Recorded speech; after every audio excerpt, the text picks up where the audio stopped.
see, look, I see you. You digging a hole again.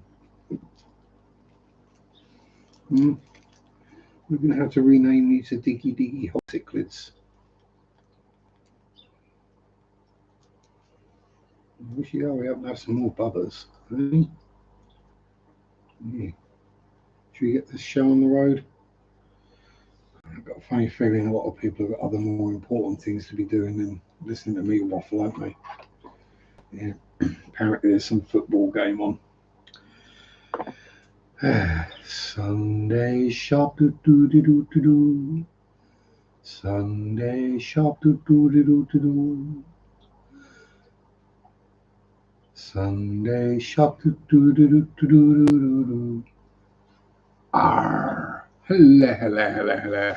Greetings, welcome. Hello, sexy Sammy. And Marriott, darling, how are you, gorgeous? Long time no see. And Mutton Kurt, how the devil art thou, sir? I hope everyone is fine and dandy and has had a wondrous week.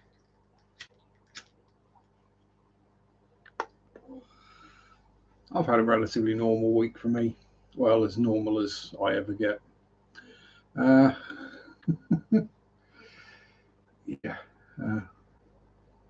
Work, water changes, naps, watching Le Mans. To those unaware, 24-hour motor race around a very challenging circuit at ludicrous speeds, day and night. But hello, Deli, how you doing, me darling? Still live and kicking? Yeah, I'm live and trying to kick, but you know, I got a week off, so I'm quite happy. And here come all the notifications. Yay! And Tommy, how you doing, you spexy beast, you? Burnout. Yeah. I'm fully familiar with burnout, and this is one reason why I only work part time.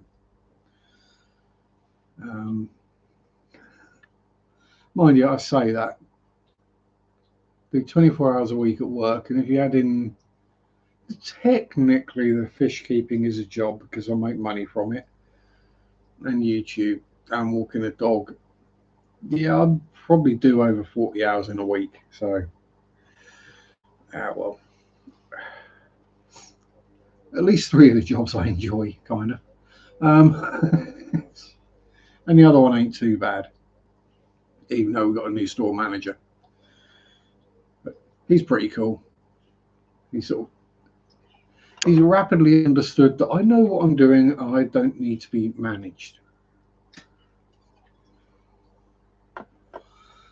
But yes, you're working yourself too hard, Adele. Enter the dog park, get a good DP in. Good.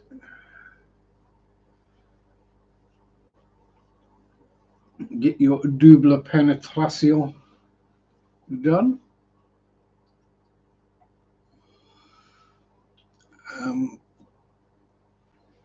Yeah, so work.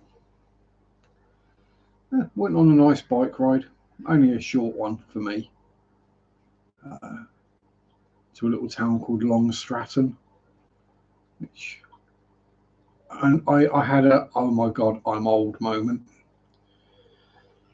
because I stopped off at a shop there, a Co-op.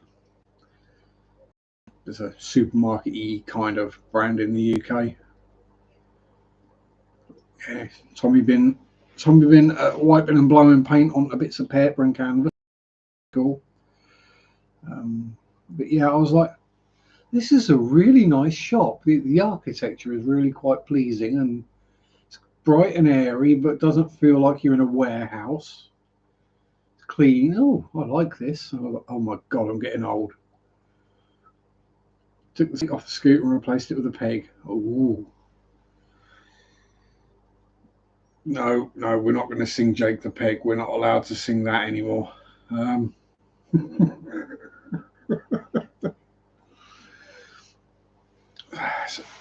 to start calling you Peggy from now on, are we?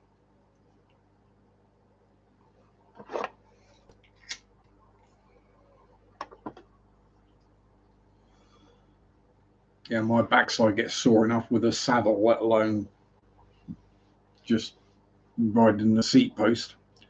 Yeah, so I had the get old moment there. It was a nice ride out, 26.5 miles. And this week I'll be going further. Oh, foot peg. Oh, right, yeah. Because there's a peg that's a foot long. Yeah, like a Subway sandwich. Although they say it's a foot, but it's actually only 11 inches.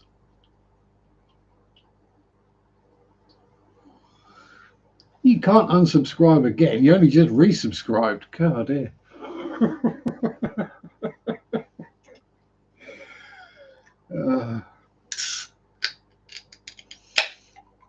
So for those of you, which is probably everyone here, who's maybe with the exception of Marriott, who is unaware, the England football team have made the final of the Euros, which is the European Championships for national teams, and kicks off at 8 tonight. I won't be watching, but most of the UK probably will be. Well, most of England will.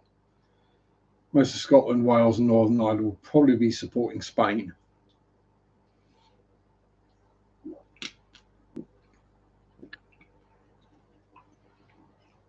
Exactly. YouTube can read your mind. All hail the almighty algorithm. Yeah. No, we never unsubscribe people from channels. Excuse me? No, that never happens. Yes, it does. Regularly. We've all had suddenly gone, well, I haven't seen a video from such and such in a while. No, I go, where's their channel gone? It's not on my subscriber list. What?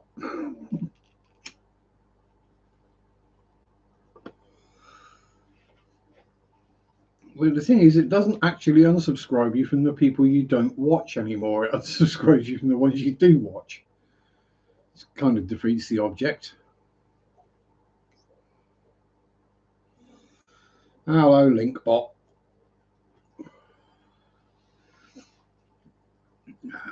But yeah, that's that. Yeah, so this week I plan on doing I'm going to cycle the Ketts Trail, which is a relatively short one. It should be around about 40 miles in total.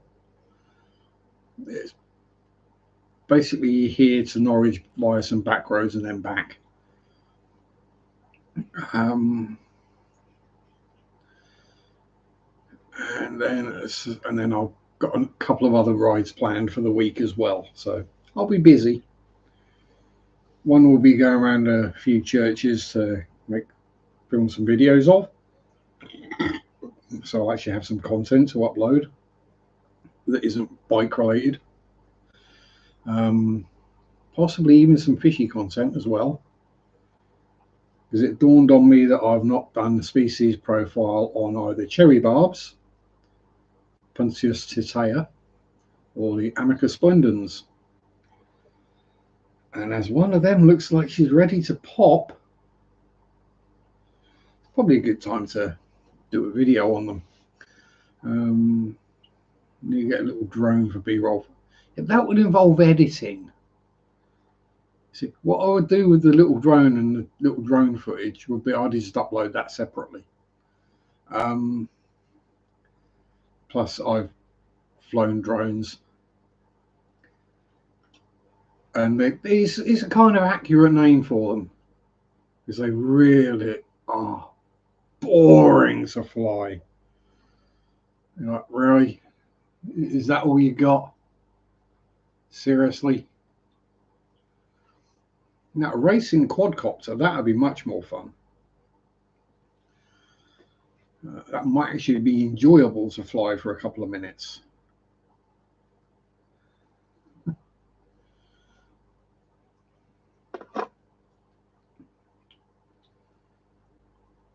Hashtag fish links fail.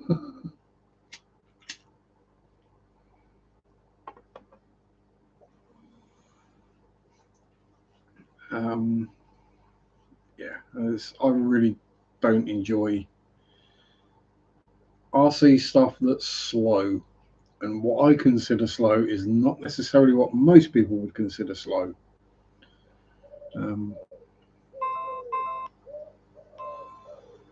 Nope. Michael's fish room, he's got to trim his bush. Oh, apparently Adele's live. That shows the last time I looked at my notifications. Whoops. Oh, God. Refashioned Hippies uploaded something.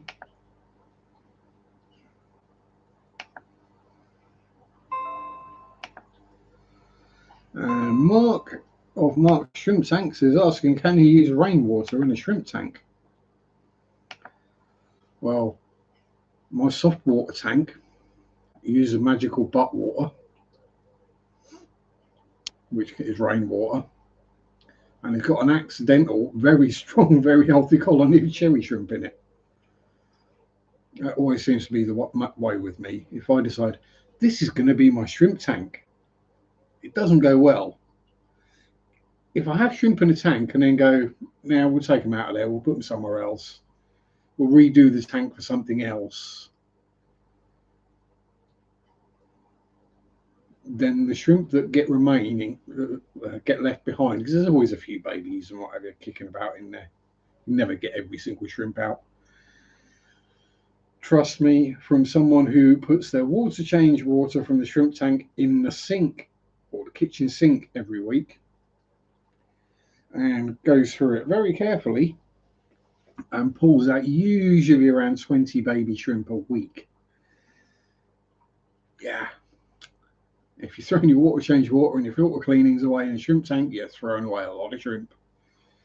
It just shows how easily they can stay hidden and you don't notice them. But yeah, just set the tank up with something else after it's had shrimp in there, and the shrimp go nuts. For one, they've got somewhere to hide. Obviously, if there was still some left in the shelly tank, well, there ain't none now.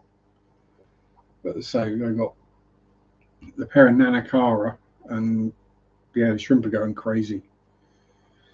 Whereas in the shrimp tank, there's nothing remotely predatory because there's no fish in there at the moment, and they're all slowly dying off.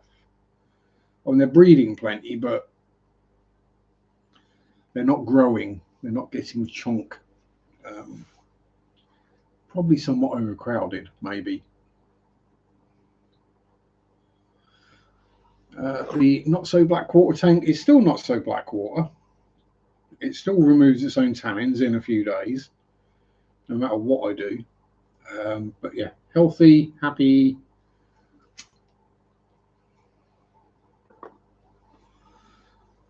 Even the clown plecos are starting to come out and about, and I see them. I actually see the clown plecos now. And that one bloody ember tetra is still going.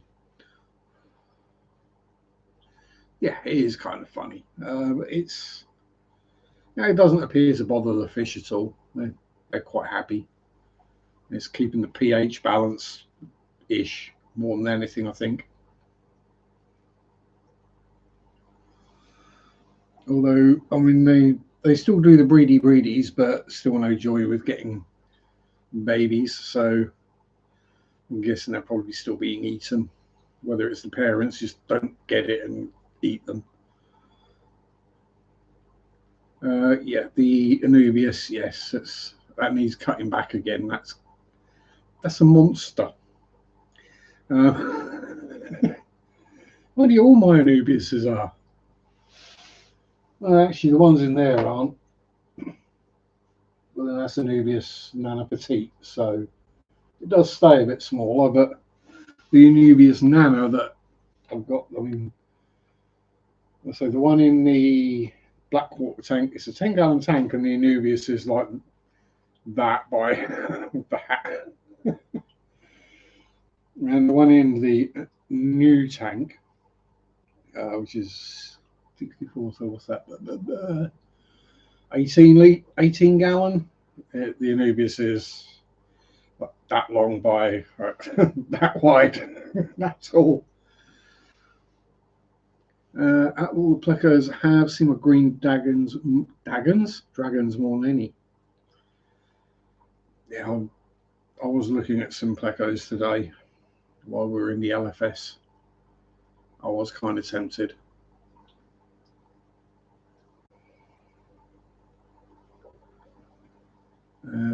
Definitely need to get a bigger piece of driftwood. Yeah, you don't. I mean, as long as it's anchored to something, it's fine. I mean, I don't even think mine are anchored to the wood anymore, because they send down the roots into the substrate, and I think they're just anchored in the substrate now. I could probably take the wood out. Yeah. Because if you look at them, we got one that's visible. Yeah, we have a Visibubble one. A Visibubble Anubias. And I say this is a Nana Petite, but you know, same thing. Get it in picture sharp.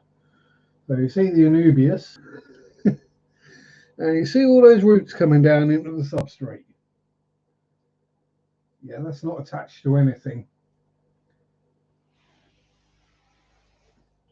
Oh, yeah. Talk about driftwood disintegrating. I mean, remember when there was basically a whole tree stump over there? You barely see it. That piece down there was also basically a tree stump as well, and that's almost gone. Oh, there's a chunk that broke off of it. Oh, yeah, Limia going crazy. Doing breedies. Yeah, we got more. There we go. More baby Limia. Whole bunch of fresh newborns this week.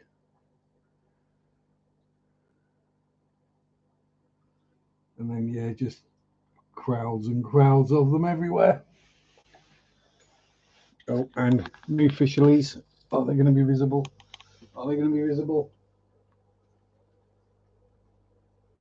Yeah, we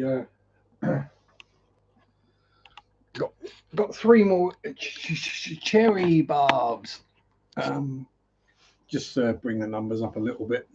So the school is a bit larger, and camera's doing weird things again. Bloody camera. Right, focus, damn you. Focus.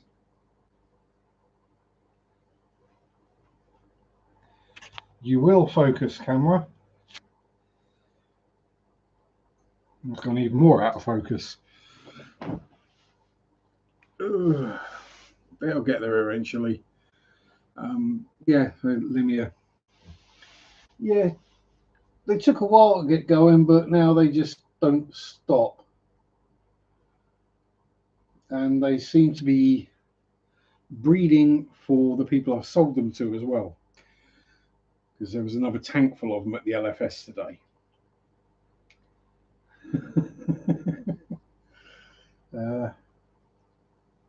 Yeah, there's 1, 2, 3, 4, 5, 6, 7, 8, 9, 10, 11.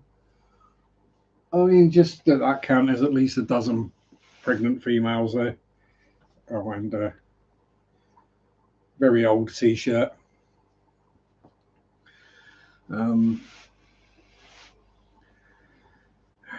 They did no, Bert and Ernie don't touch them at all, and kind of annoyingly,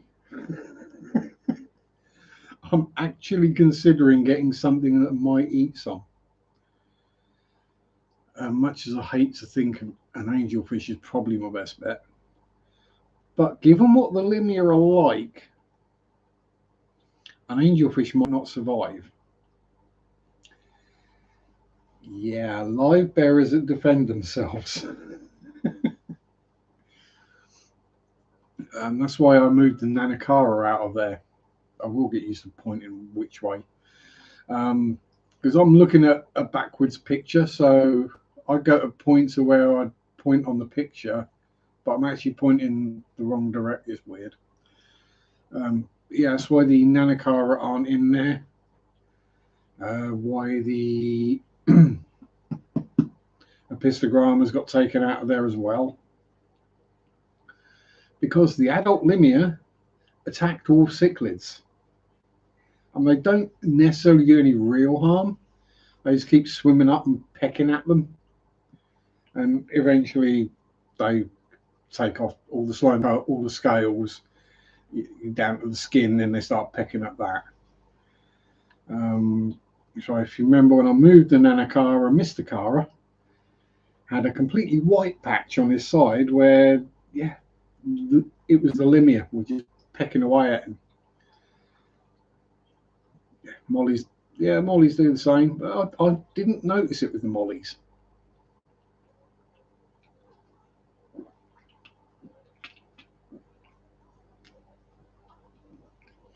Might have been because there weren't quite so many mollies as there are Limia, but yeah. Basically, it means the poor little dwarf cichlids just stay in hiding all the time because every time they come out, they get beaten up.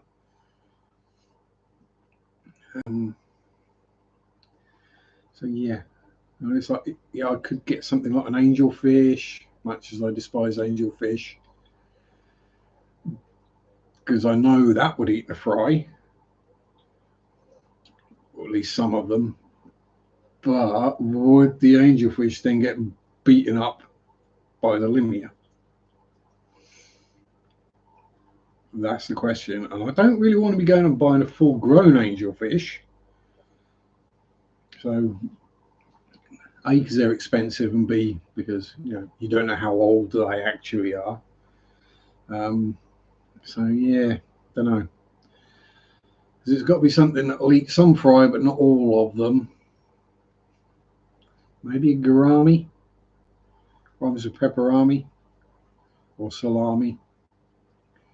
Issue with ram, little skinny, not really eating.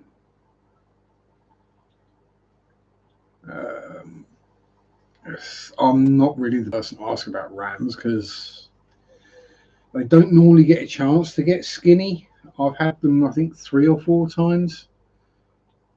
3. I did the blue rams, I did the standard Bolivian ram, I did the standard German ram, Microgeophagus ramirezi, and then I did the Bolivians, which are the Microgeophagus ulcerspinosa. They just don't like my water. Yeah, I'll say soaking the food in garlic because garlic will kill most things, but if they're not eating, yeah, electric blues are just a morph of the Germans. Same with the black ones and the gold ones and the silver ones and all the other different flavors of ram. They're all just heavily lime bred from the German blue.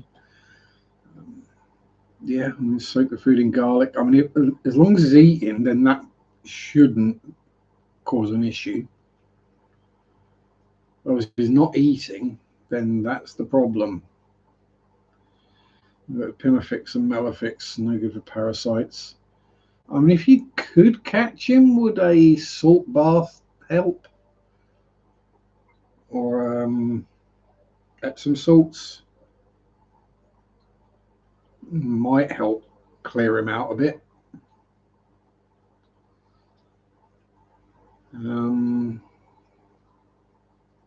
Oh yeah, I mean, garlic definitely stimulates appetite because if there's something with garlic around, I'm going to eat it.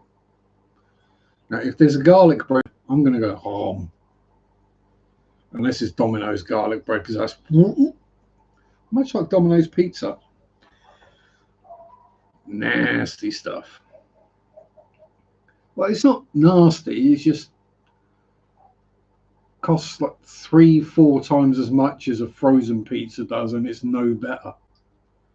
And I mean a cheap frozen pizza. You know, the off-brand, supermarket own brand kind of frozen pizza that it just says pizza on the front of the box.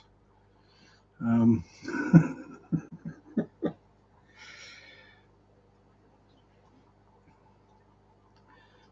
and then people look at me weird when I eat pizza anyway. So I just, much as I enjoy pizza, I don't get it very often. Because apparently I eat pizza wrong.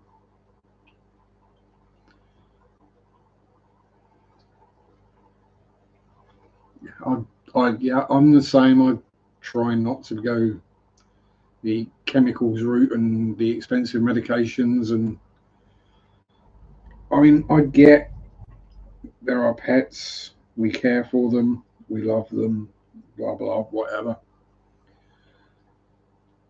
And something like a ram, yeah, they're not expensive, but they're not cheap. So if you've got medication, use it.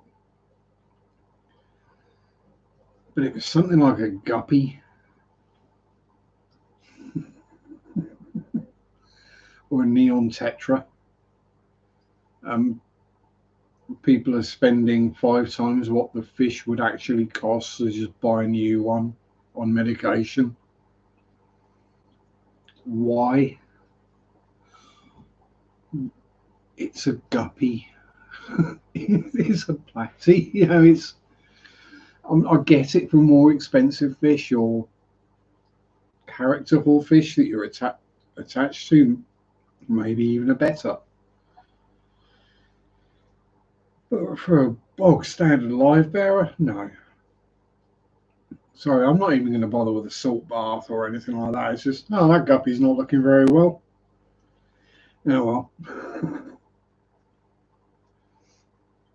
Wait till I find it floating, then haul it out the back door for the birds to eat. Literally. Yeah.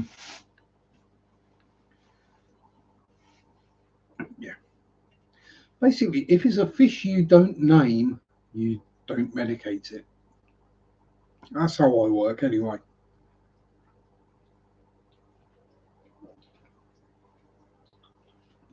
Although, touch wood, I have been pretty lucky with regards to diseases and fishy illnesses.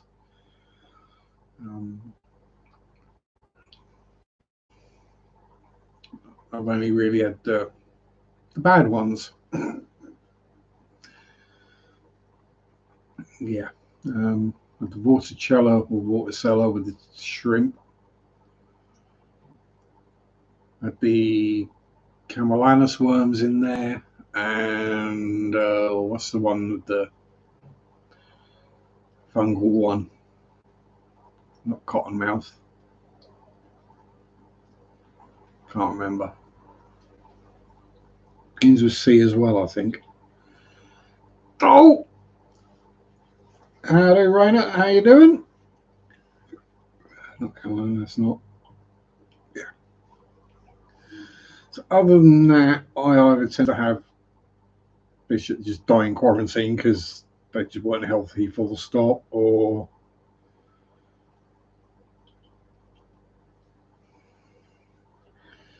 howdy, Mark. Almost vacation, 1 week and you're free. I'm free. I'm on vacation this week. Yeah, just a week off. No, I get 6 a year, so it's nothing special.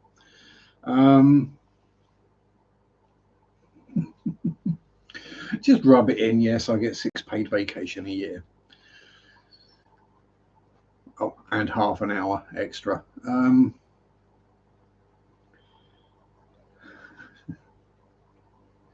Yeah. No. Do you want to leave your job and come? No. No, I don't want to work for less money and more hours with less holiday. Thank you. Yeah. Yeah. I mean, rams just don't like my water, so I'll forget about them because they all die. Yeah, I tend to do quite well on the not getting massive disease outbreaks kind of front. Mostly because I quarantine everything for at least a week, if not two. And sometimes I actually forget to take them out of quarantine, and they sit in the quarantine tank for like a month or so. Um,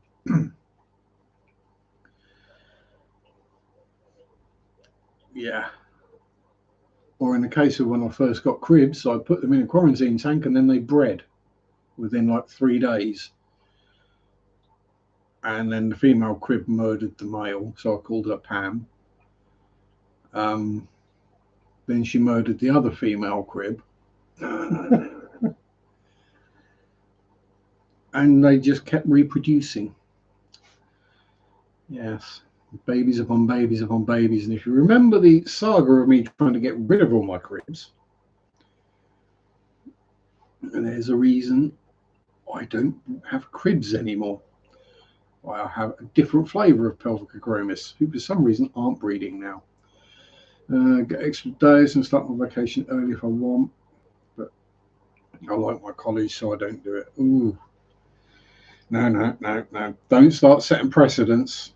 If you can get an extra day, take the extra day.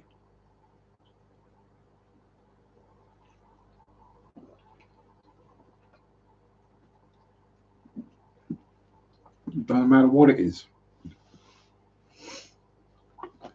because no workplace, despite most workplaces go, oh yeah, we're like a family here. We're a family. We're really close knit. Everyone really gets on well, and we help each other out, and it's all wonderful and lovely. It's all a family until you want something. Then you're scum, and they'll fire you and just treat you like dirt, basically. So yeah, if you know they're going to do that, you may as well just go, nah, F you. You ain't worth it. I'm not putting myself out. Oh, just found Miller fry. Ooh. Trying to, as my mind goes, whir. Miller.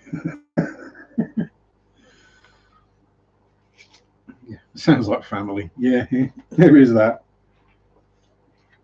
Admittedly, again, much like fish diseases, I don't have too much experience with families. Colleges are best real, got the best workers. Well, then you're lucky. But yeah,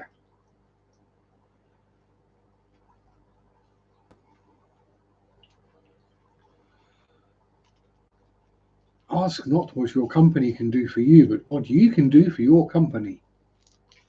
It should probably be the statement.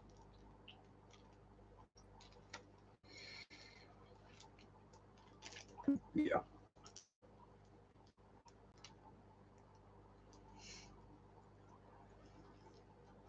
And then you get the, oh, but these young people, they just don't want to work. As I for force, yes. Even the ones, posh sword sales. That's what I'm going to call them. All for one and one for all. Musker hounds are always ready. Oh dear. Where was I going before I got the Musker hounds? And yeah, work sucks. Yes, I think all the young people, they don't want to work anymore. So, well, no, it's not they don't want to work. They want to work. They just don't want to kill themselves to make you rich. They want to have a work-life balance, like the rest of us should have, like I do have. I may not have much of a life, but I have a balance. Um, and yeah, people I mean, that's one thing that COVID taught a lot of us. You don't have to work yourself to death for the company.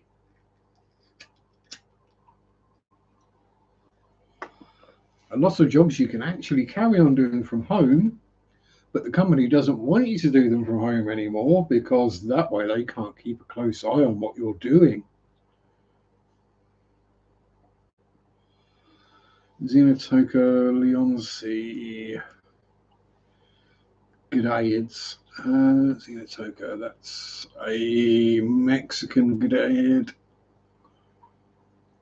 That's not the tequila split fin, is it? I only got balance because I ride. I ain't got much balance on my new tyres, I tell you.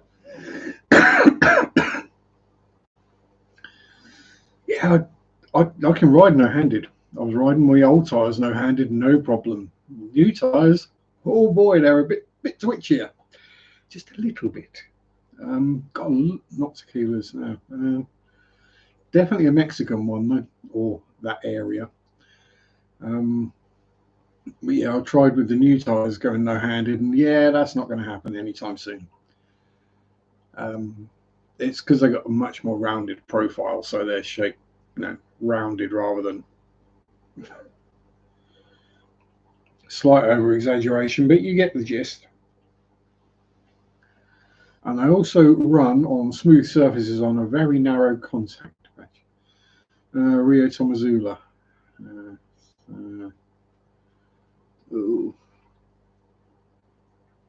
I'd probably know him if I saw him, but I go, oh, and then say some random name that, due to the unique way that fish common naming tends to happen, would mean nothing to anyone outside of my area.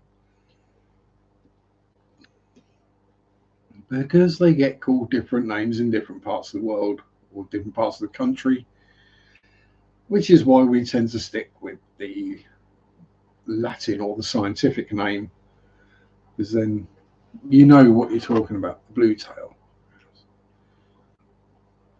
Yeah, because I was looking at the red tails today. That's where I remembered the Xenotoca from. Couldn't remember what the second part of it was. But yeah, they had the red tail Goodeids. I keep wanting to say Goodeiid even though it's the wrong pronunciation.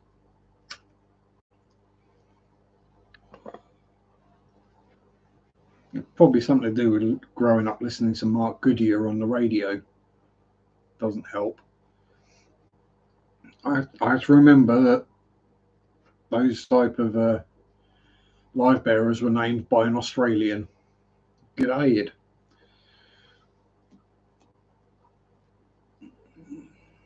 Blue, red, and yellow. Yeah.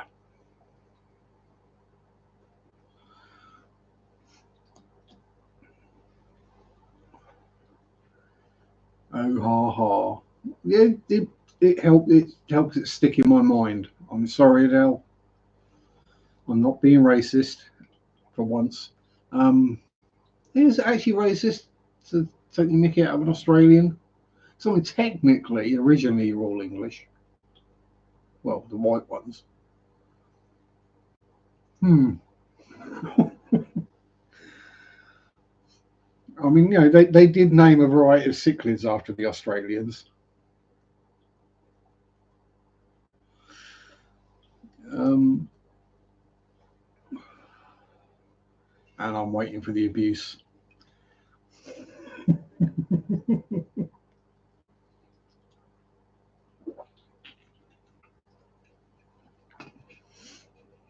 I mean, you've got that. We haven't named one after the Kiwis.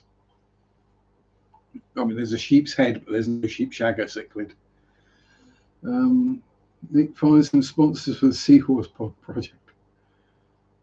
Don't have the energy to bite. Oh, sponsors for the Seahorse project. Jeff Pelham is the person to go to because he loves seahorses. Pelham's Aquatics. I'm not saying he'd sponsor, but I know he'd be interested. Because Jeff answers every question to any quiz related to fish with seahorse. Even if he knows the answer, he'll put seahorse. Plus, he looks like Magnum, so.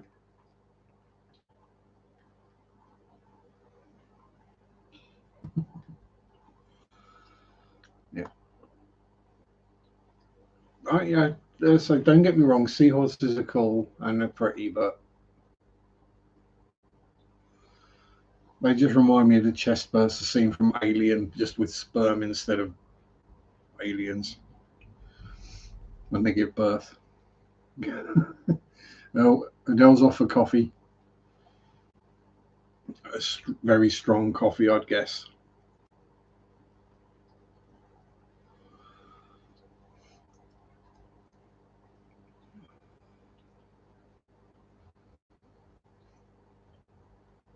Oh, that's a point. Are there any really good, I don't want to say horror movies, because that supernatural or paranormal movies that have been released in the last few years? Because I've not seen any. I'm kind of getting an itch to watch some movies, preferably ones I haven't already seen a dozen of times.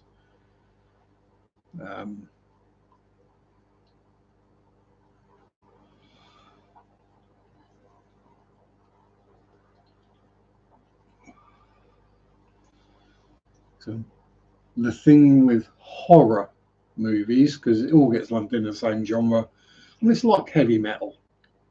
There's about 800 different varieties of heavy metal. To the uninitiated, they probably all sound the same. But to people who listen to heavy metal, we can tell the difference. And it can be quite marked.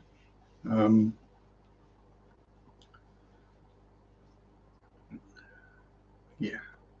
So not the kind of slashery type movies or remakes, because they're all basically going to be the same. Live in the wrong country for seahorses. What I can find starts €100 wholesale. Oof. I can't say I've ever seen one for sale in the UK. And my LFS has got a big marine section. It's almost as big as the fresh section. It's fewer tanks and fewer fish, obviously. And some of the tanks are a lot larger. For example, they had a bamboo shark that was very friendly, liked a bit of a stroke. And it was living with a big moray eel that really didn't like being stroked. There's a black and white moray eel, so I don't know what flavour that is.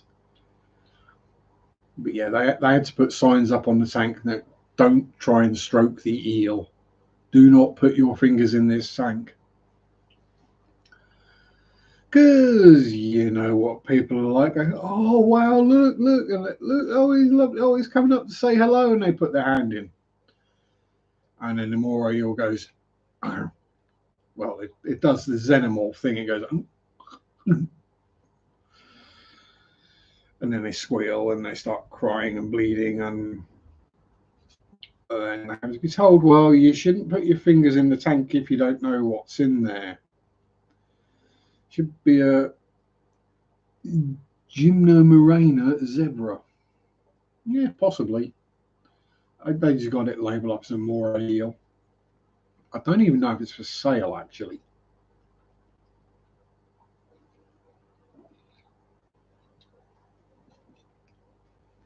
I think it's one of those it hasn't got a price on because they don't want people to buy it. They want the right person to come in and go, zebra moray, yes. They want the right person to go, ooh, I've got just a tank for that. That's just what I've been looking for, a full-grown moray eel. Excuse me, mate, how much for the full-grown moray eel? They want that rather than random Joe Q public goes in and goes, oh, big bitey fish me want. And then just either ends up killing it or it eats everything in their tank. And they go, and they bring it back going, I want my money back, it ate all my fish. Yeah, what do you expect? It's a moray eel. It's a predator. Look at the design of its head. That will tell you what it is. Same with land animals. Eyes facing forward, predator. Eyes facing sideways, prey.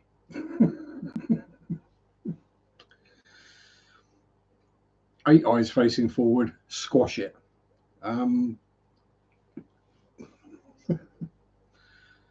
Yeah, well, it's the same with. I'm not quite the same with fish because most of them have their eyes on the sides of their heads, but just look at the jaw structure. That's the mouth structure. How big is the mouth? That will tell you what it eats. If it's got a tiny, dainty little mouth, then it likely eats very small things. If it's got a massive, cavernous maw and really razor-sharp teeth in there, probably eats other live stuff. Just as, you know, just a custom complaint that African cichlids eat guppy and shrimp. Yeah. Yeah. I mean, yeah, we've all made mistakes. I mean, I'll hold my hands up with the dual cichlid fiasco. But you know, I honestly thought full-grown electric blue acaras like that would be able to, you know, because Bert and Ernie are like that. I honestly thought they'd easily be able to stand up to a dual cichlid that big. And I also thought, well, thought rightly that the Baisha would be able to as well, because he did stand up. Well, he murdered one. He murdered the one he caught trying to nip his fins. It was going, and he just turned around and basically took his belly out. I'll teach you. Hello, hello, Mr. Purdy. How are you doing? Hope all is well with you too, sir.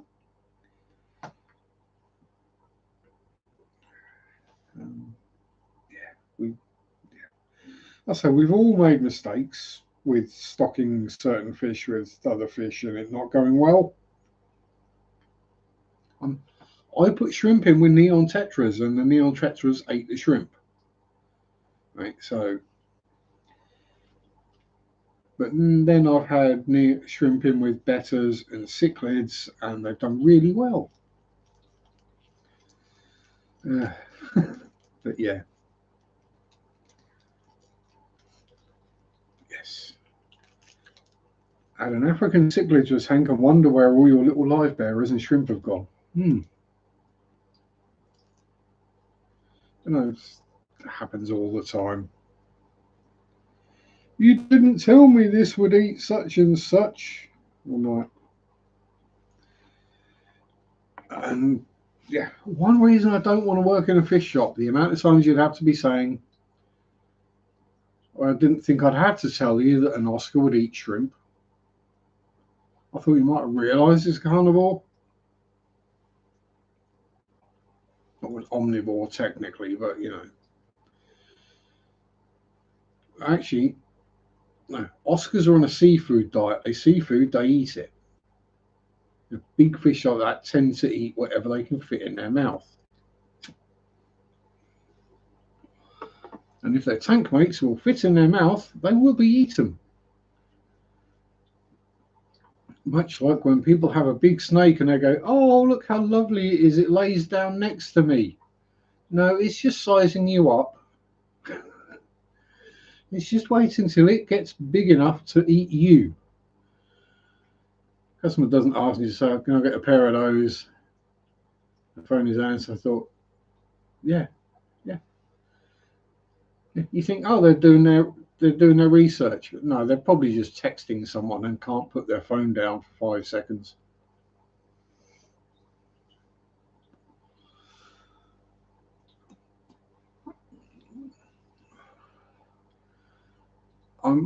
My kind of general rule of thumb would be if it's got a scientific name on the tank, check. If it's just got a common name on the tank, chances are you'll be okay. With a few obvious exceptions, you know, like Oscars, convict cichlids. But, you know, if it's got cichlid in the name, double check, because some of them can be actually quite children friendly. Electric blue acara. Others can be psychotic murder fish. Dual cichlids.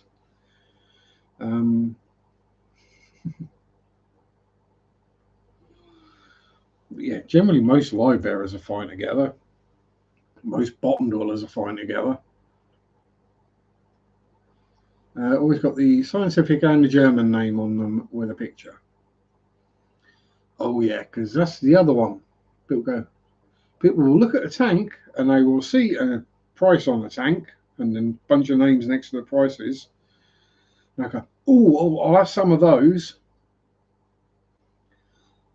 And what they, for some reason, think is an Ember Tetra or a Neon Tetra, it turns out to be, say, a Dulidochromis, and they want half a dozen of them. You catch them, you bag them up, you take them to. How much? No, it says on the tank that. Oh, you said you wanted these. Yes, that's not what these are. You wanted guppies. Why didn't you say you want the guppies? Or the other one I've seen is a tank of mixed guppies, and someone's standing there going, no, I want that one. Well, that one. And picking out specific guppies they want. And it's like, ugh. Yeah, so I'm never going to work in a fish store. Yeah.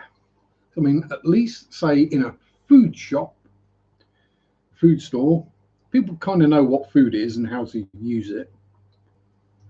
And understand that if they don't use it quick enough, chances are it will go off. In a hardware store, people either know what they want and they just get what they want, or they get the wrong thing and then they come back and go, actually, I needed a different size, and you just swap it over and no worries.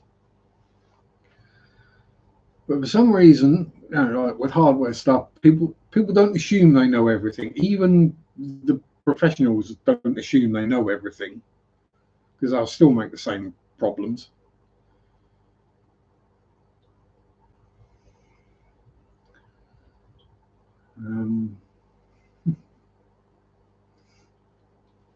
Yeah, I wouldn't do it either. Yeah, let them catch them themselves. Yeah, oh, you want specific ones, do you? There's the net. Let's see how good you are at catching fish. Because most people are really bad at it.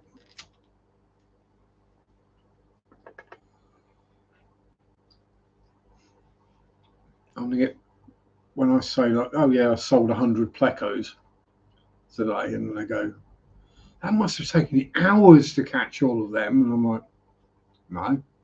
Why? Oh, because they're really hard to catch. I'm like, no, they aren't.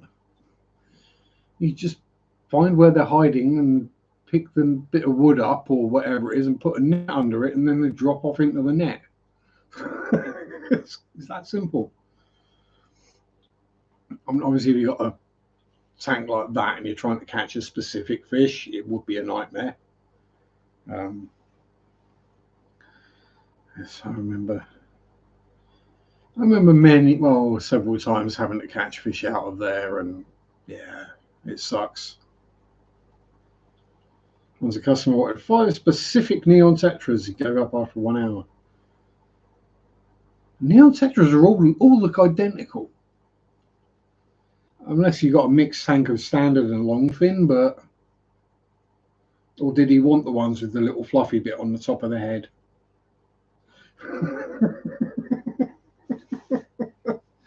Oh, I like those ones. They look like they've got pom-poms on their head. Yeah, they're the ones that have got neon tetra disease, mate. We haven't got around to pulling them ones out yet.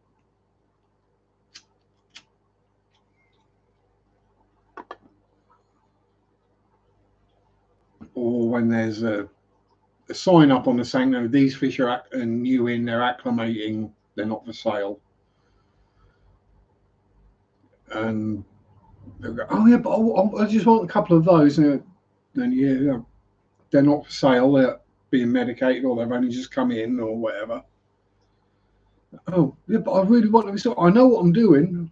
It's not that you don't know what you're doing, because if you did, you'd know. We could tell the sex. Yeah, there ain't no way anyone's selling the agenda of a neon tetra by looking at it in a fish tank. Not unless it's full of eggs. That's the only way you're ever going to tell. And then it could just be a really fat male.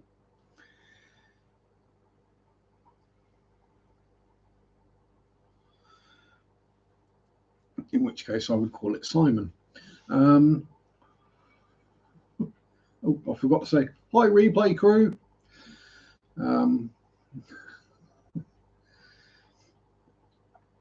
Yes, yeah, you can't. Yeah, exactly. It's got to be a microscope, and you've got to have really good eyesight as well. Yeah, I mean, it can be hard. I mean, it's hard enough with most species to tell the difference.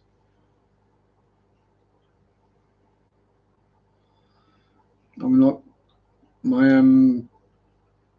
doofers, my shoal dwellers have stopped breeding. Now, I'm not sure why. I've got a funny feeling it could be because I may have sold all the males, or sold all the females, and I've just got males, or one or the other. And it's just waiting for some of the smaller ones to get big enough to do the breedies. So they're just kind of sitting there doing their own thing at the moment, looking for food, as always. Window liquor, how you doing? When I'm licking windows. Oh dear.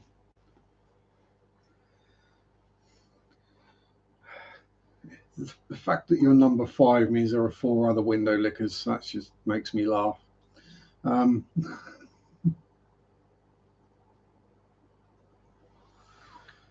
Aphex Twin is obviously number 1. Windows wet or is it sunny out? It's overcast, but the windows are dry. It should be quite tasty because it has been raining quite a lot. Oh, that's a point. I did have an unexpected visitor earlier in the week when it was raining. I was about to go to bed and I saw movement out the corner of my eye, which is never a good thing. Because you see movement in a dark room and you instantly think, oh, God, spider. Number 5 was indeed alive. Yo, laser lips, your mother was a snowblower. Yeah. Yeah, it was another frog decided to hop in the back door and come and say hello. Another reason to have lids on my tanks. Last thing I want to do is like go to feed the tank in the morning and there's a frog sitting there looking at me. Although would the frog eat the plecos or would the plecos eat the frog?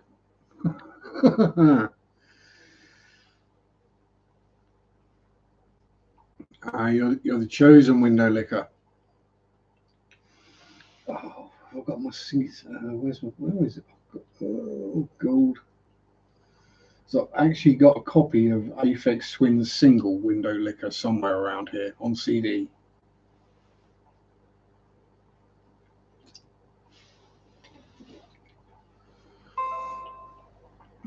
Oh, Ben Oak chart has goals for his fish room. That was the video that just came up. Well, that is the thing with window lickers. They do tend to be fairly low IQ.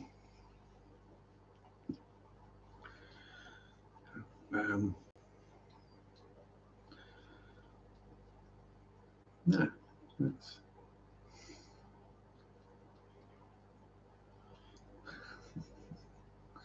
Oh, there's so many names that we give, that we have for people of lower than average intellect, especially in the UK.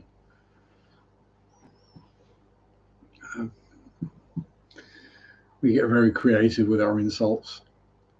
Pardon me, there's a Wookiee. Oh dear. Hour till kick off. Hour till Well, I mean, I was kind of hoping because it clouded over earlier that we might get a thunderstorm and a power cut just as the football started, but yeah, might not get that wish. But they're getting closer to assassinating Donald Trump. That's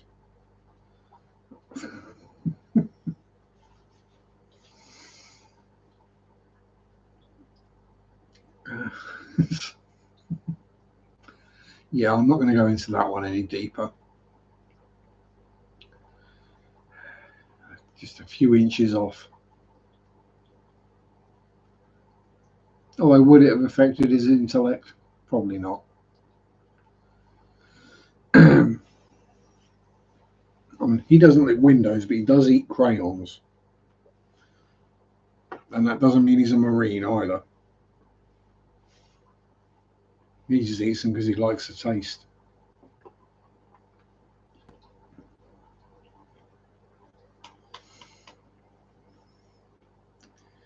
Probably gets a bag of jelly babies and won't eat the black and brown ones. Well, yeah, it was a bit. Sort of woke up this morning, there's stick YouTube on, and basically the first half a dozen videos were all Trump shot, and my heart leaped. It was like, and then I just saw the pictures of him, and it's like,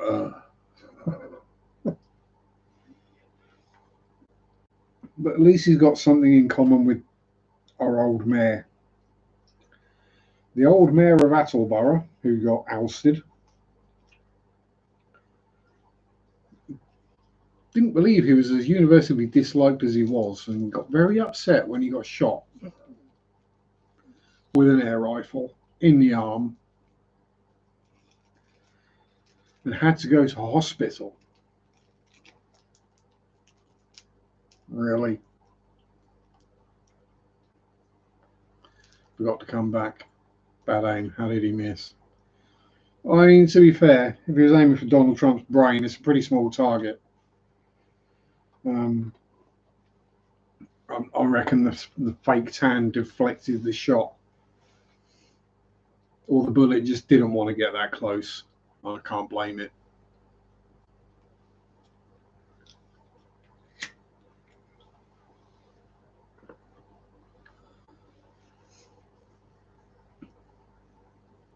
Yes. Oh dear. And then in the UK, we get a triple murder using a crossbow. That happened this week.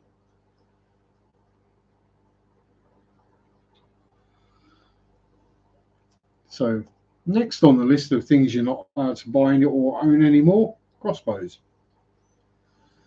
Even though you technically do need a firearms license for them if they're over a certain poundage. But, yeah, a poundage high enough to make a crossbow actually usable means it's going to be able to kill someone. Which does remind me, is anyone familiar with Mad Jack Churchill? No relation to Winston. He was an officer in the British Army in World War II who went into battle, and I kid you not, there are many videos on him. He went into battle carrying a broadsword and a longbow in World War II. He basically trolled the Germans. And he was one of the first members of the special forces at the time, the commandos, and he was in the Uber commandos. So basically he was one of the original SAS members. Sad the crazy Scot. Well, most Scots are crazy. No, Jack Churchill, well, was he Scottish? Can't remember. No, he was English, but he did wear a kilt and play bagpipes as well while going into battle. When he was part of the landing force invading Norway. I say invading Norway. The landing craft was coming up to the beach, and he was playing his bagpipes. The ramp dropped, everyone came charging out, and he carried on playing his bagpipes until he finished the song. Then he drew his sword, slung his bagpipes over his shoulder, and charged. So, the kind of stuff that if it was a Hollywood movie, you go, yeah, that's just not realistic. That would never happen. But it did. Jack Churchill. Absolute hardcore legend. So just insane enough that the opposition couldn't believe what he was doing. Yeah, no, you can't. You couldn't make it up. But yeah, just imagine you're a German soldier. You stood there with your buddies. You're on guard duty or whatever, and one of you suddenly crumples to the floor. And you're like, "What the heck?" You look down. There's an arrow sticking out of his chest. That's just going to make you stop for a second. It's like, what the? What? What? Really? Huh? Which is, sometimes that's enough advantage. But yeah, it is a seriously cool story. He's right up there with HMS Warspite.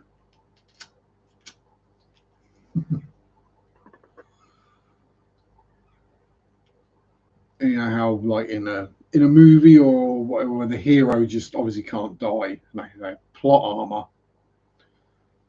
HMS Warspite had plot armor. Should have sunk many times and never did.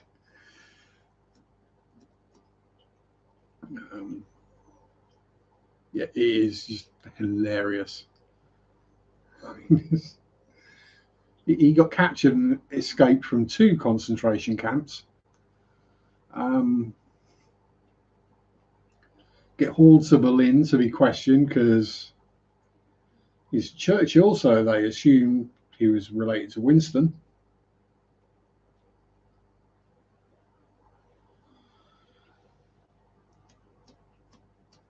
Yeah, it's just a different breed from a different time. What was the other? Yeah, there's. Yeah. No, these people, you just like. There's something different about them. Like the what's his name? The White Death, the Finnish sniper, Simo Haiha or Haya, or however the heck it's pronounced, because it's Finnish and nobody outside of Finland can pronounce Finnish. Just another case of just absolute badass.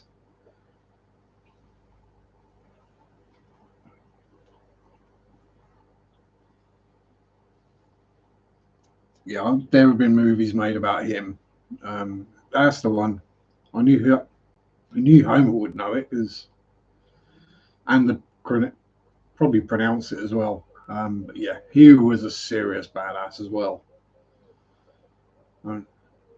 Sniper in the Winter War, didn't use a scope. Everything was iron sights, and he should have been a ex-sniper as well, because he got hit in the face with an exploding round, and they thought he was dead. Then they saw his feet twitching in the pile of corpses. Dragged him out, sent him to hospital. He got healed up and came back and started murdering more Russians.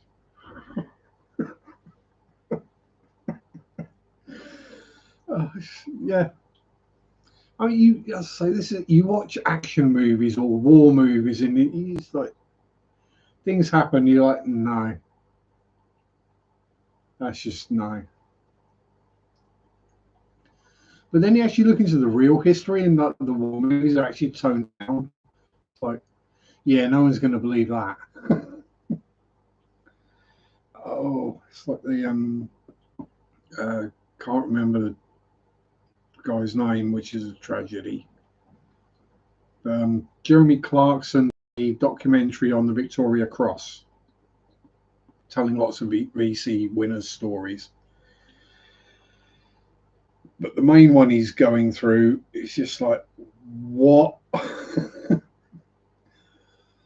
Accidentally blow yourself up with an anti-tank grenade rocket, regain your vision and go back and carry on doing the same thing. Best of the best of the yeah, it's, let's say some people are just ridiculously good at what they do. You know, some people like Alan Turing, it's cracking codes and mathematics. Yeah, for others, you know, Nobel Prize winners, it's like that's their thing, like Fritz Haber, the inventor of synthetic ammonia, which is what allowed synthetic fertilizers to be made, which fed the world. He also invented Zyklon B, admittedly originally as a pesticide, but then it was found it doesn't just kill pests. Don't let them start as a kid, they get too good at it. Yeah. Child prodigies, not prodigy, that's the one.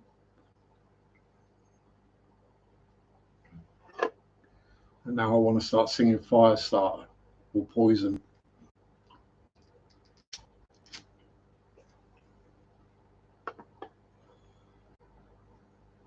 Prodigy, yes. Hashtag prodigy. You know what I'm like, I get things wrong all the time. I never claim to be an expert at anything. I'm not even an expert at my history because I can't remember most of it.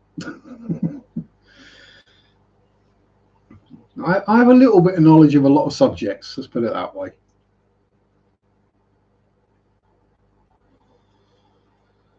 Sad an Australian band, possibly. Not overly familiar with Australian music that didn't make it to the UK. So obviously I know Kylie Minogue and Jason Donovan. AC/DC, Silverchair, Towhider, In Excess. Probably about it. Oh, Men at Work. Yes, Prodigy are English.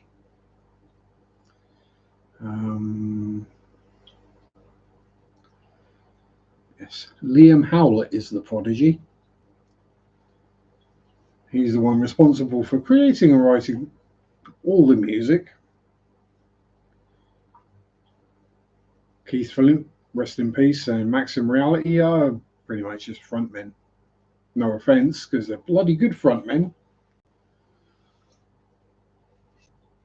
And they could front any rock band or metal band that they wanted.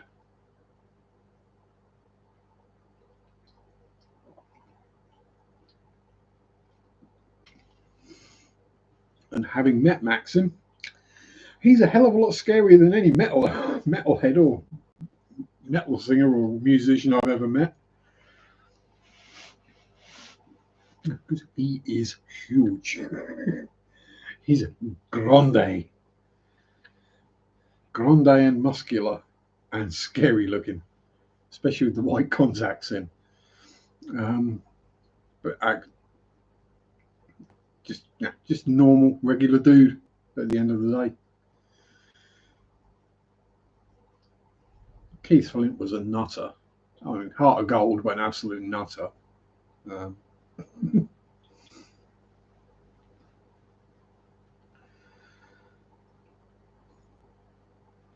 Yeah, trying to think who else people might have heard of that I've actually met other than Kurt.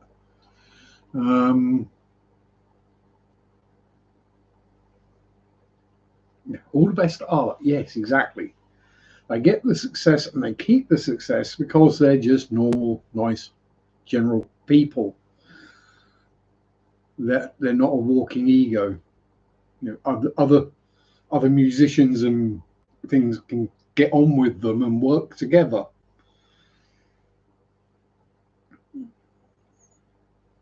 The biggest giveaway was when Live Aid happened, and you had the two singles. You had Feed the World in the UK and wherever the American one was, I can't remember. That's not important. The fact is, the UK one, Bob Geldof basically sent out the thing to all the people. No, we're doing this. Get together. We'll work it all out. All the egos got left at the door. The only slight bit of ego there was Bono wanting to sing that particular line. But then the American one, all the egos came in as well, and it very nearly didn't get made. It was very nearly a Michael Jackson song. Yeah. I say it's one thing I see. A lot of the bands I like, they will collaborate with other artists, and especially Arion, which is just a complete collaboration. You've got one guy writing it all and producing it all, but gets all the people in he wants to do the various bits. And everyone gets on like a house on fire. It's great. There's no grief or anything. Because if they do start causing grief, he won't have them back again. But you don't tend to get that so much with American music. We get the such and such featuring such and such, which is someone else just singing a line or singing a chorus or something like that, but not a complete collaborative effort.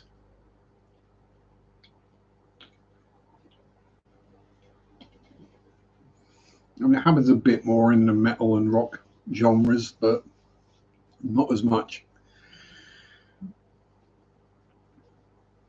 We just tend to be more chill about these things in Europe and the UK.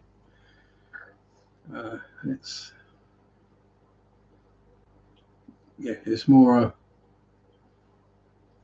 about coming together for the project than for what we can get out of it. Yes, I know you think you need to be fed again. You don't. Trust me on this. In fact, you still got some food in there floating about.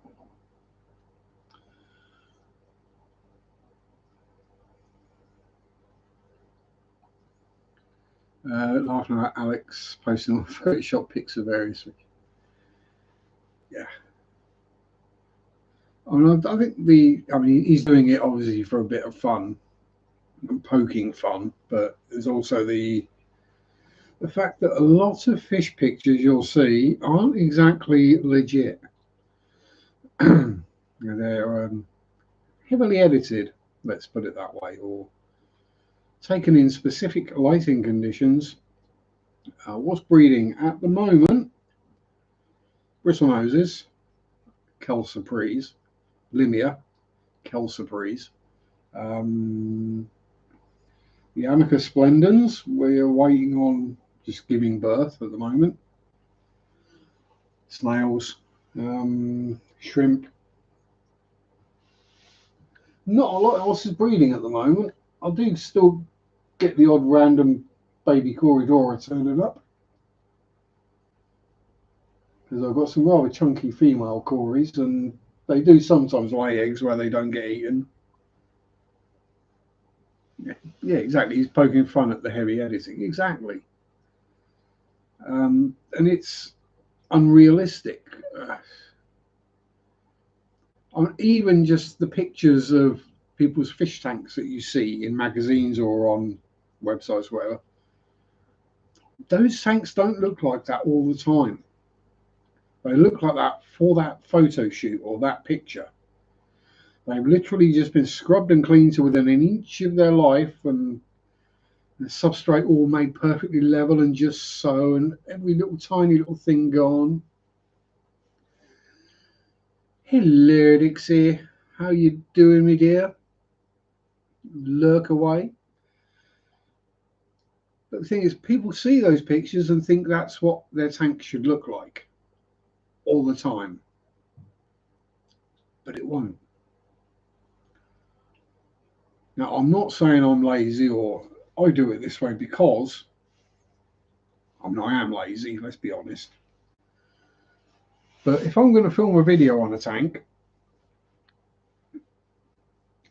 then it's how that tank is. So I'm not going to spend hours cleaning it or how long cleaning it, making sure everything's perfect, trimming off all the dead leaves, making sure everything's level, there's no algae visible. Most I might do is clean the outside of the glass to get rid of the watermarks and scrape the inside of the front glass so you can actually see into the tank. That's the and that's how it really looks all the time. For these ones that you see that, oh wow, that's beautiful, they literally look like that for that photo shoot. And generally a couple of days after it, they're still very pretty tanks, don't get me wrong, but they don't look like that. There will be algae in all those little glass lily pipes that you see. They will be green within a couple of days. I mean, heck. Right. Do we all agree my Shell Dwellers is a healthy tank? It's been going for years. Yeah. How many different kinds of algae and gunk have we got growing on it? Right. Do the fish look unhappy and unhealthy? No.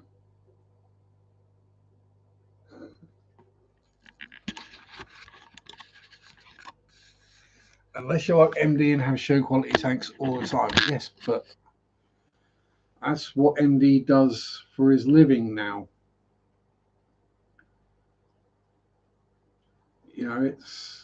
It's his livelihood, so that's what he does. I mean, if he posted a video or pictures of a tank that looked a bit meh, it wouldn't go down very well. And and I'm not knocking the guy because he's good at what he does, but he changes his tanks over so regularly because that's the content is, here's my new X Factor tank, here's my new whatever tank, here's my new this tank, and yeah, he's broken it down, cleaned it all out, reset it up, put the new fishes or whatever in there, and then filmed the video. That's about it. I need two tanks, same water, same wood, same plants, different lights. One has no BBA and the other one can't get the BBA to stop. Cross-contaminate them. Stop saying BBA. Where's it gone? Where's it gone? Oh, where did I put my BBA killer? I mean, technically, I have two BBA killers.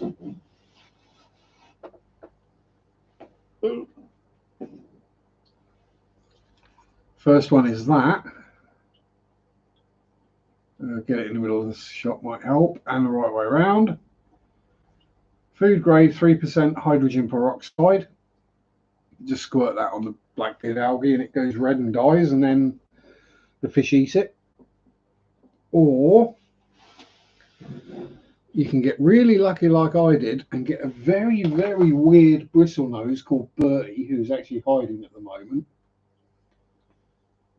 And for some reason, Bertie really likes eating blackbeard algae. She won't eat it when it's red. It has to be black.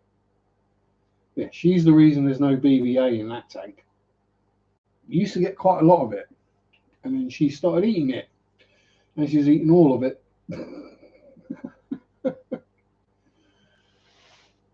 Yeah, it used to be all over the rock. So there's a bit of black furry or reddish furry stuff on that rock, but that's just patina. And I still haven't figured out where that Java fern came from either. I haven't had Java ferns for years. Bertie. Bertie is a sunshine bristlenose.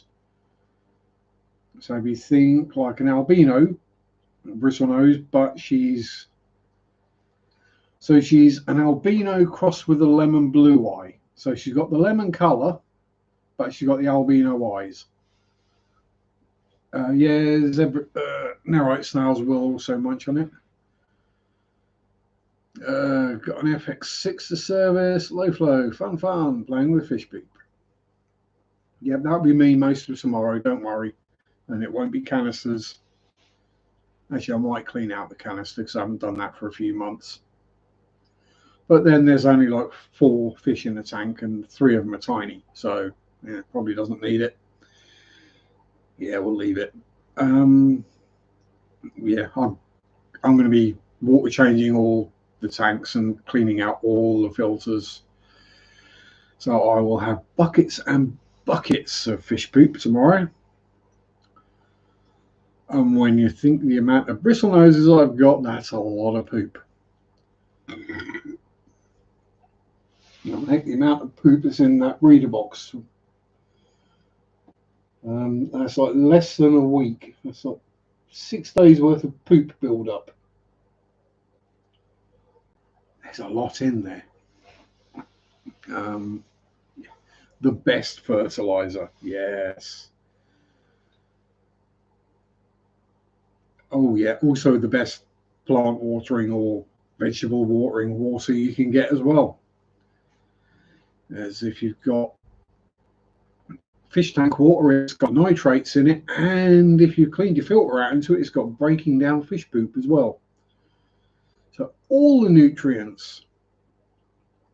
So if you are more organized than me and you keep your garden in a better shape than I do, so you've got room for growing them, courgettes, zucchini,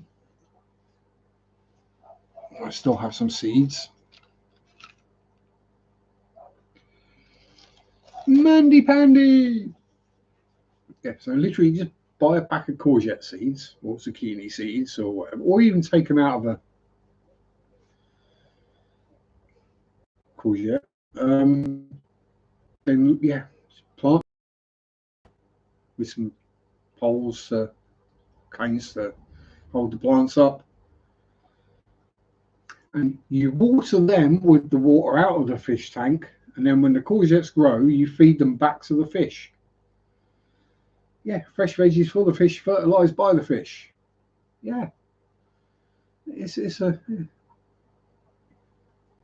no-brainer, really. It's just me being bothered and organized enough to do it, and remembering to keep my back garden clear enough that I've actually got somewhere to put the pots that isn't going to be completely crowded out by stinging nettles and brambles.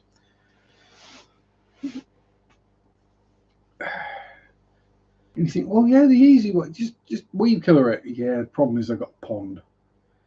If I start spraying weed killer around the garden to kill the weeds, I'd probably kill the pond. And there's a whole bunch of life in there, including some very special fishies.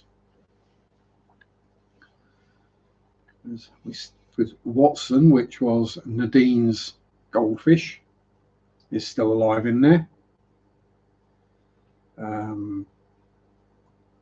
As are Baldrick. But Watson, Moriarty, and Holmes are still alive. Baldrick is in there. And Lucky as well. Lucky being the just bog standard goldfish that got saved from being caught by a cat, then kept in a mixing bowl for a day, being fed granola and grapes, then bought in a sandwich bag to me at work And then, yes, the baggy fish, and then brought home in a leaking sandwich bag in a rucksack on a bike,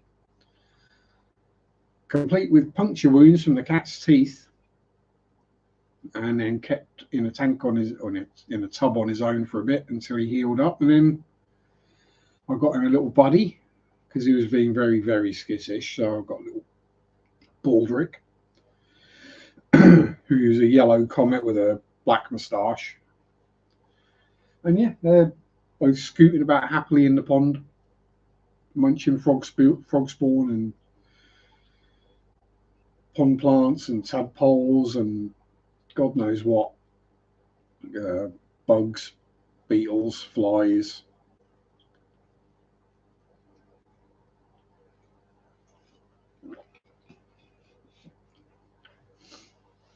Bloodworms, leeches, snails, pretty much anything a goldfish could want to eat, really. And when you think it's a 6x4 pond that's like averages 2 foot deep, and I never put any food in it, and it's not got a filter, and it's not got a pump,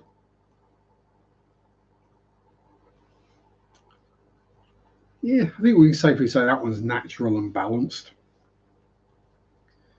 And yes, when I've done water tests on it, the nitrates are 0. There's quite a bit of algae and pond plant in there, but is it hornwort? Hornwort or elodea? I think it might be hornwort, but yeah, there's a lot of that in there. Well, there was. Keeps getting eaten by the goldfish, but at least there's no duckweed in there anymore. I managed to get rid of that before it got eaten. Yeah, it's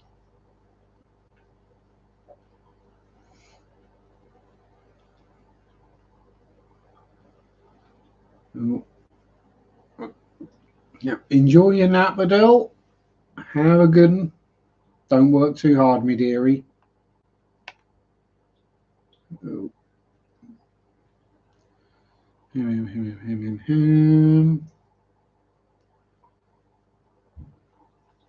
Oh.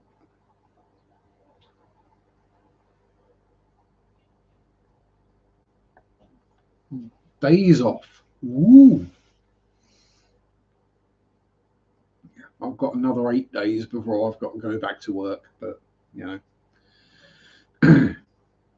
go back to work, not do my jobs I normally do at home anyway. Looking after the fish, water changes, walking the neighbour's dog, making videos, live streaming. That probably leaves me about 5 days off in total, of which 3 of them I'm going to be cycling. So, yay.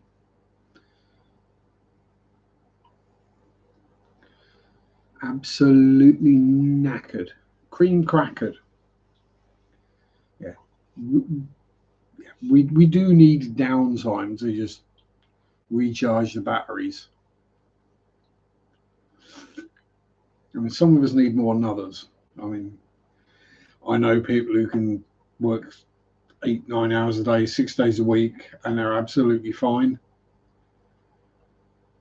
I couldn't do that. I'd work 8 hours a day for about 3 days and then have a massive bout of IBS because my body just can't handle it.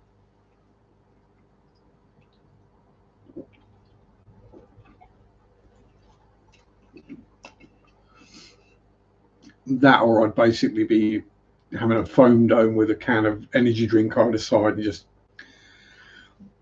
constantly drinking it, and probably give myself a heart attack just for the sheer amount of caffeine in my system. I say that, being the kind of person that can drink a large can of Red Bull and then go to sleep, that's probably not a problem.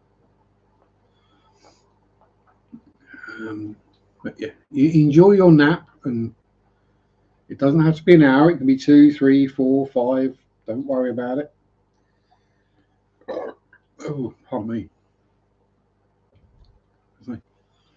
I will be having multiple naps this week. Work at the LFS when I got my days off. Living on Red Bull and sarcasm, exactly. That's my kind of diet.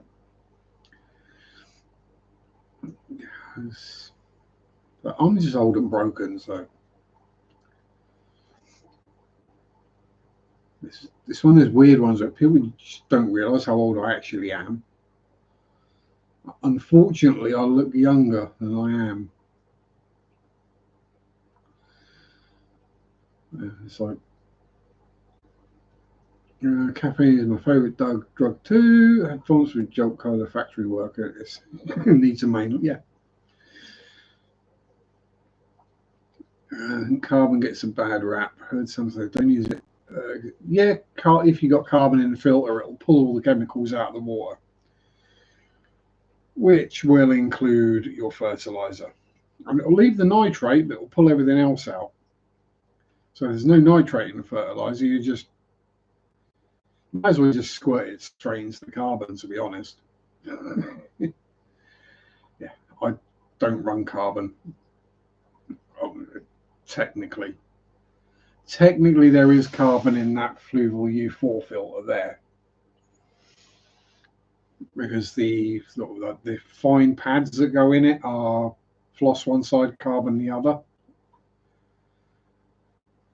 but they're in there for like until they fall apart, so probably around a year. Plus I don't do fertilizers, so yeah, the carbon doesn't do anything. It's completely gunked up within a week, I'd say. Yeah, it's just a bit saturated.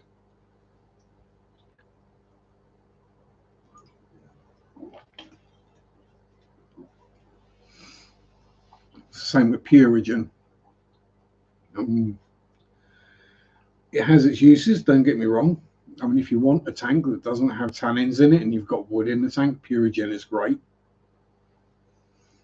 Doesn't really do much else. Again, other than pull chemicals out of the water that you might actually want in there. I didn't notice any drop in nitrates when I tried it. It really didn't do much. Just went a bit brown, and then I bleached it, and then I guess I've probably still got it somewhere in a bag for just in case, but yeah,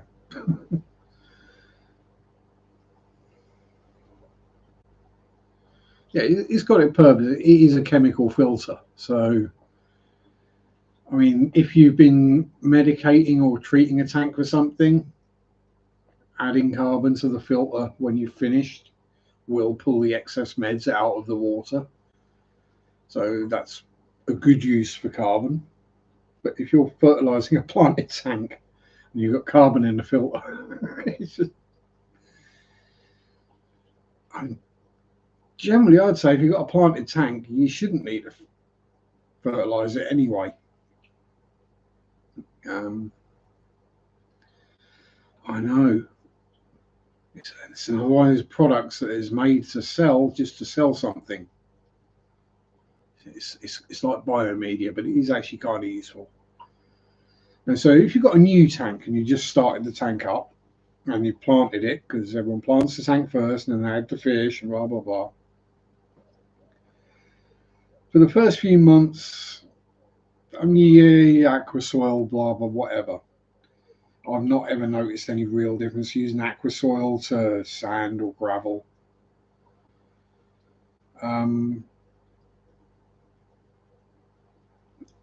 So yeah, for the first couple of months, until the fish poop is built up in the substrate and the nitrates are built up in the water and things are going properly, then yeah, fertilizing it can help. But once you got your fish in there and they're pooping well, and you let that build up in the substrate, that's all the fertilizer you're going to need. Unless, of course, you do start noticing things like, various mineral or mineral deficiencies or micronutrient deficiencies in the plants. then you can do something about it. But my plants have got this, and it's an iron deficiency. You need no, don't. No, you don't need to go buying anything. Just stick a couple of cheap penny nails in the substrate. That'll do the trick. Ungalvanized, obviously, bright nails, or screws, or bolts. Chemical phosphate absorber. Yep. I tried some of that once when I had algae issues, and yeah, it turned out it wasn't phosphate in the water, it was just algae. A little shrimpy tank down there. The glass is going nice and green. The heat is getting furry.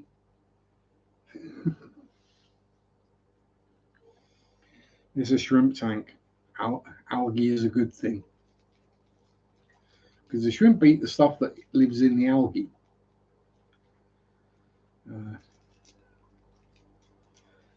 It's one of those things where it's free food. The thing is, if you can attain a natural balance in a tank, then it will be a lot healthier. If you're having to constantly adjust things and add things and take things away and mess about with the chemistry of the water, that's when you start having problems.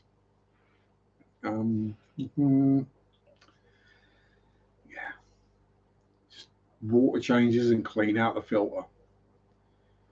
And I think that's where a lot of people, I'm not saying go wrong, because people will do their water changes every week or fortnight or whatever, depending on the tank and the bio load and etc. But people won't necessarily clean out their filters very often. They normally wait for them to basically stop working before they clean them out. At which point it's become a nitrate factory, because everything that's in there is breaking down. I get the yes. Oh, don't over clean your filter because you'll kill your cycle. I think a lot more is made of that than is the actual truth. Because I mean, I clean all my filters out at least once a week. I don't have any cycle issues. But if you let it balance out, they can't sell you any more unneeded junk. Yeah, exactly.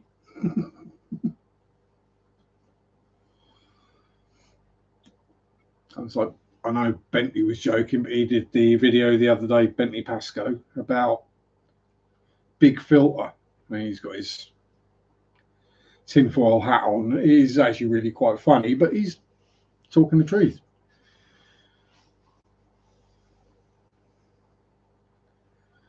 Bad about not cleaning all the filter sponges until I noticed the flow is slowed enough that I realised, yeah.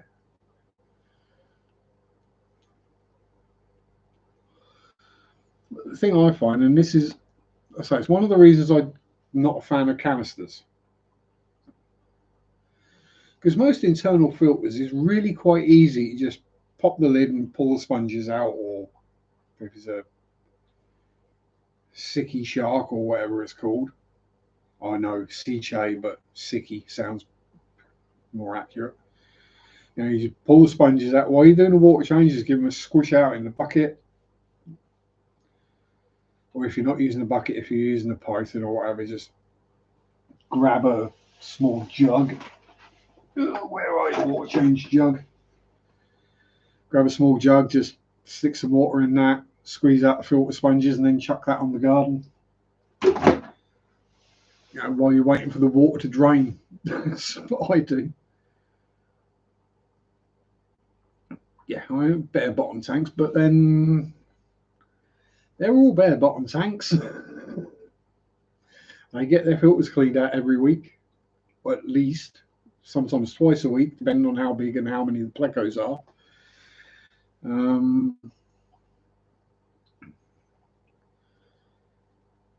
And yeah, they're not exactly a low bio-load situation.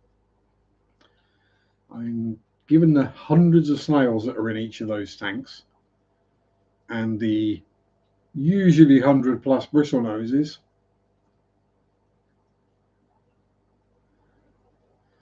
yeah, it's not the same. And the tubes are a lot less notable than the sponges in the tank or a big clunky hob. Yeah, hang-on backs, they're just not a thing in the UK. We don't use hang-on backs. And there's some that are for sale, but I mean,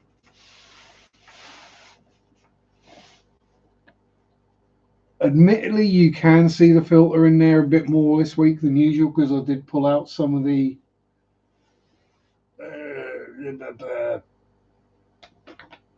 long straggly stuff. What do they call it? Vallisneria.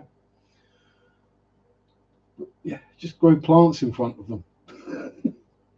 Normally that would be full of val in that corner, so you wouldn't even see that filter. And then that little box filter down there you can't see. Once had a hob for a week. Too noisy. Exactly. Yeah, green box filters behind plants or rock. Yeah, you can hide filters. It's not a problem. As I say, that is the thing with canisters, is you leave them until they basically stop moving water, and then you go, oh my god, that's horrific. Whereas if you do it more regularly, it's not that horrific. Admittedly, a lot of my filters, if I left them more than a week, would just clag solid. For example, that one in there is blocked. There's a little bit of water going through it, but I don't know if it's completely blocked or whether there's just a bunch of snails inside it that have stopped the water flow. Because that's usually what happens. Little snails get in the outlet and then get stuck. And just block it up.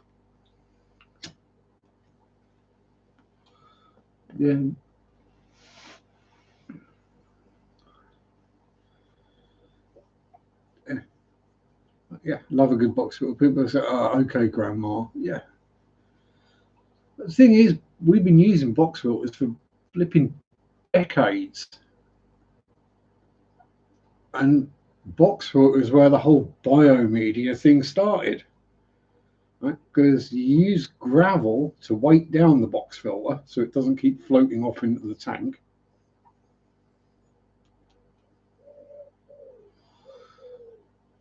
And people decide, well, what if we can sell them fancy gravel to put in there and we can tell them that it'll be better? And then it just exploded. Yeah, box filters, can't go wrong. Isn't a box filter essentially an in-tank small canister? Yeah, air-driven and a lot easier to clean out as well. You just pop the lid off, pull the sponges out, give them a smush, pull the floss out, go, yeah, smush, yeah, that'd be all right. Put it back in. Just because it's old, it doesn't mean it don't work. Exactly. Yeah, cheap to buy, cheap to run, cheap to service. You just buy a new one if it breaks. You know, no, that'd be pigeons playing silly buggers in the garden again.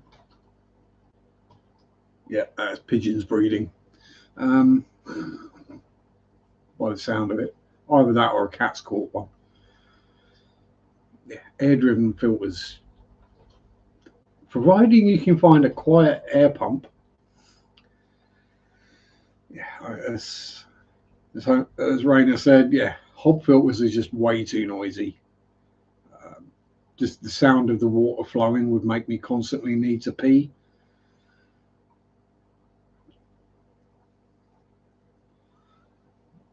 And yeah, if you can find a quiet air pump, which at some point I will get around to doing a video on, because I've got, yes, I know it's not pretty because it's cheap,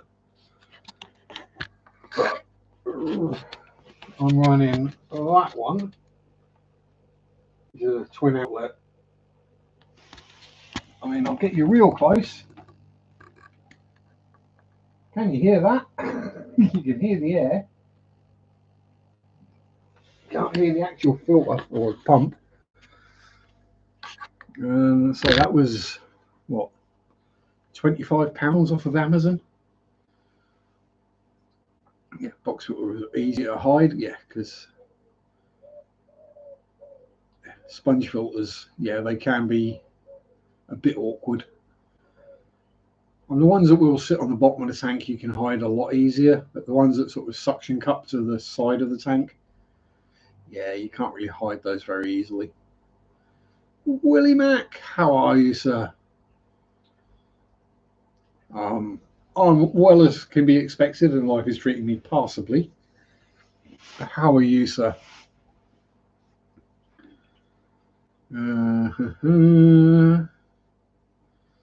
Favorite something Shigo air pumps made in Germany. Yeah, so I've used Eheim's. Some of the little nano pumps have been real quiet. Some of them have sounded like a tractor. The little piezo ones, the tiny little things. Some are super quiet, some sound like tractors. The Eheims were pretty quiet, but I mean that's just an off-brand Zacro. I'm pretty sure it probably comes out the same factory as the name-branded ones. But the thing is, it's a double wall, so that's the reason it's a big box.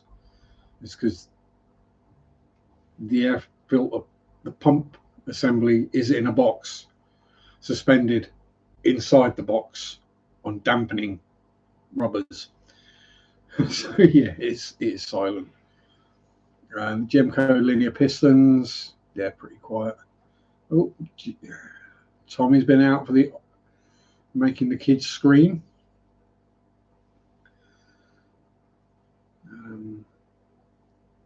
Show you go. Yeah, it's a name I've heard of. I've not seen them for sale in the UK. I think I might have seen them once or twice.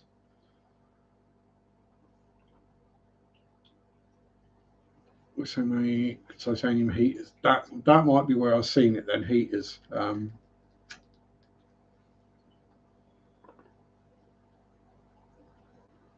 Because we do have British branded stuff, All Pond Solutions and a couple of others. I mean, they're all made in China, but every All Pond Solutions one I've had has been real noisy.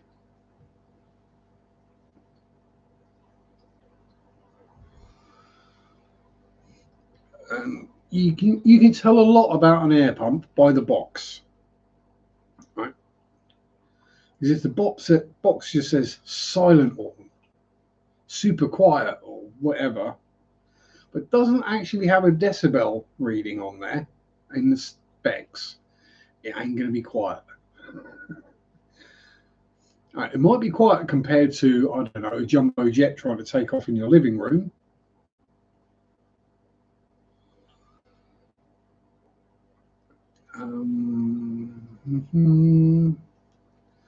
But yeah, especially when, as I say, the majority of the time I do sleep down here because in the winter it's warmer down here, and in the summer it's cooler down here. So,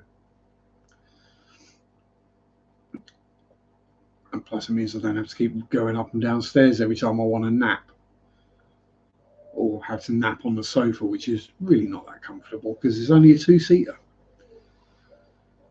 Best pumps come in a cheap package. Yes. Yeah. Generally, the best things of anything do.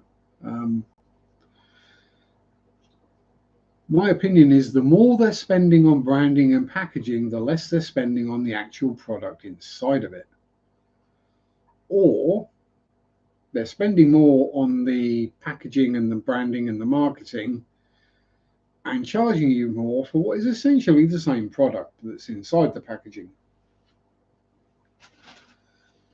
Exhibit A, kilo of flake that costs less.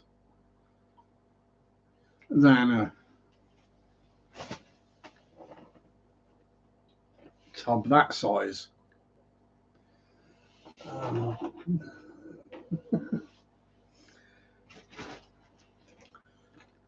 Kilo of algae wafers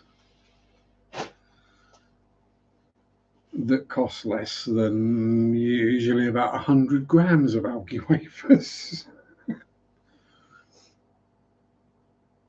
You know, it's one of those ones where anytime I'm in an LFS, and because if I visit an LFS or any fish shop or bike shop or anything like that, a specialty store, I always try and buy at least something, because these are small businesses that don't make that much. So I always try and buy at least something. Now, you'd think the obvious thing for me to buy would be algae wafers. The problem is the small tubs of algae wafers that they sell, that would be the kind of thing I buy, which is why I normally end up with so many different types of fish food.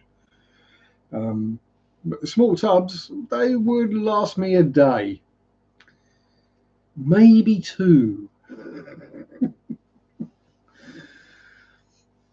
See you later, Winderlicker. Have a good one, my friend. I'll be doing my water changes tomorrow.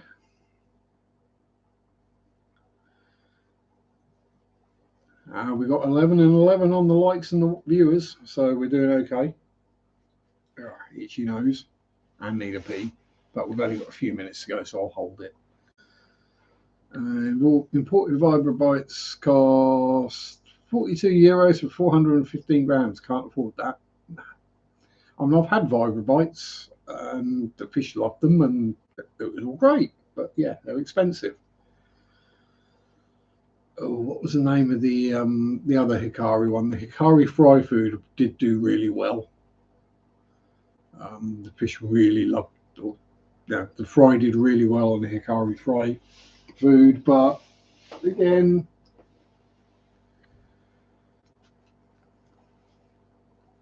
tub of that is considerably cheaper and get first bites. That's it. No, it's just the basic Bogo standard complete lies on the packaging. It's basically dust, right? And they say feed at least 4 to 5 times a day. Feed only as much as your fish will consume in 2 to 3 minutes. Ensure any uneaten food is removed from the aquarium. How the hell are you removing fry food from an aquarium?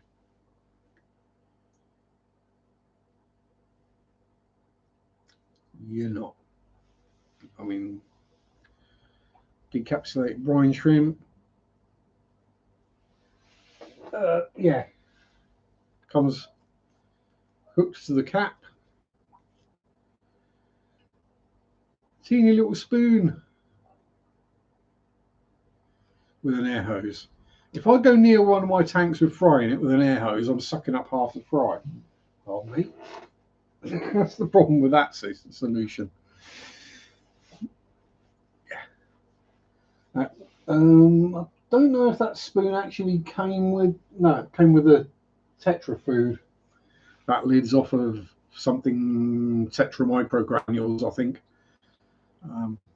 But yeah, I just kept the lid, and all the sort of pots that are that size have the same lids. So, result. I just kept the lid because then I don't lose the spoon. Oh dear. I guarantee if I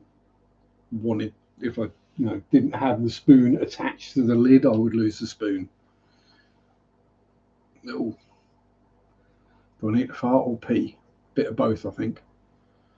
But anyway, my time is up and the football is about to kick off. So wish England luck. With a bit of luck, we might be European champions for the first time in history. Pardon me. But have a great week, everyone. Stay safe. Enjoy your hobbies, whatever they are. Peace out. Rock on. Bye-bye. It's coming home. It's coming. Football's coming home. Wait, no, it's not. It's going home. It's going. Football's going home.